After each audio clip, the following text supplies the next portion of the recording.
Hi all, close to 2 weeks ago I demonstrated mQlicker at a staff meeting. The response to this particular tool was very positive.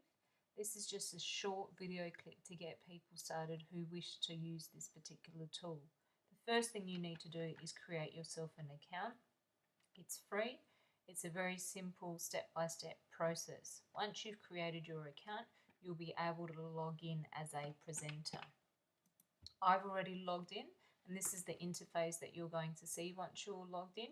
It'll identify who you are in the top right hand corner. If we now look over to the far right hand side, we have a panel called interactions, and this is where we actually begin to create our survey. Up the top you will see that there is a new button.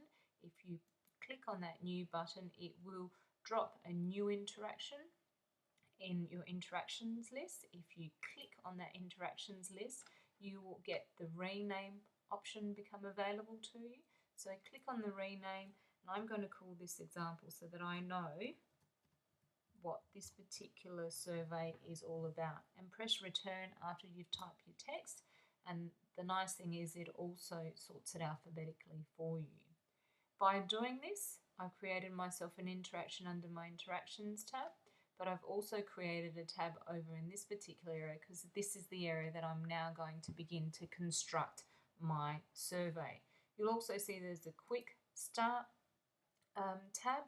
This tab doesn't disappear. It's for you to refer to if you've got any questions or queries while you're creating your particular survey. So back to my example survey.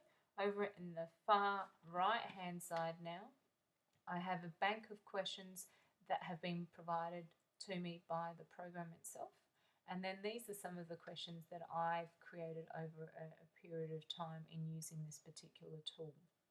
So I'm going to start with a simple yes/no question. All I have to do is select it, and what you'll see is you get a preview of what that question is going to look like. So I'm going to select it and drag it to the center.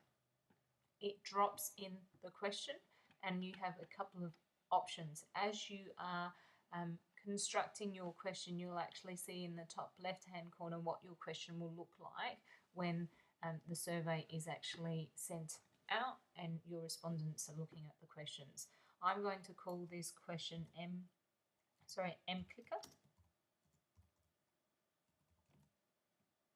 Oh, terrible spelling there.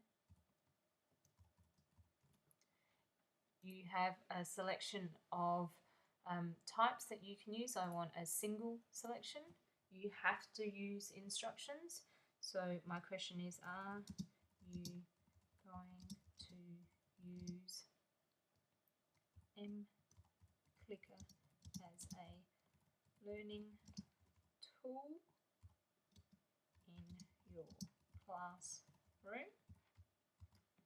And you can go back and correct your spelling mistakes. And you've got an option of a range of tools that you can also use. Further down the bottom, you've got an answers option, where you've got your yes and your no option, but you may want to add a third option, and I'm going to do that. I'm going to go to that add after, and there's the C option, and I'm going to put maybe.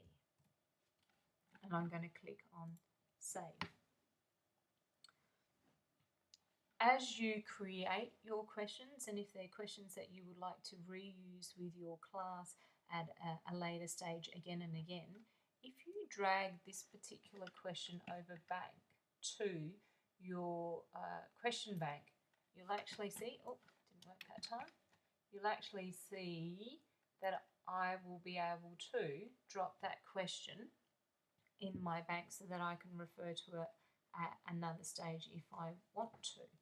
I'm going to now add a second question, and I'm going to click on career change. I'm going to drag it over to this middle section which I did before, and you'll see that it's not allowing me to drop the question in this section. What you've actually got to do is drag it across over to the smaller panel and drop, and that's where you're able to add your second question. And I'm ready to go. I'd like to start the session and send it out so people can actually respond. I'm going to hit the save button, And what you'll see now is the session start option has now become available. So I'm going to hit start, and what that does is take you to another screen where it actually shows you the information that you need to give to the respondents who are going to respond to this particular survey. And in order for you to see the responses and what is actually going on, I'm just going to respond to this particular survey. So I'm going to do 63915, and I'm just using my mobile phone. And what you'll see is as I respond to these particular questions and submit my responses, currently there's nothing on the screen, but once you actually once the response is actually noted, then you'll be able to see the information come up directly on your screen. You can leave your session open for as long as you want, and as you are collecting information, you can see that you can also export the information, and it'll export it for you in an Excel spreadsheet, which you have multiple ways of manipulating and using that data for a whole range of purposes. So hopefully this is enough to get you started on using mQlicker. Please see me if you've got any questions, or see me and let me know that you're actually using this tool. Thank you.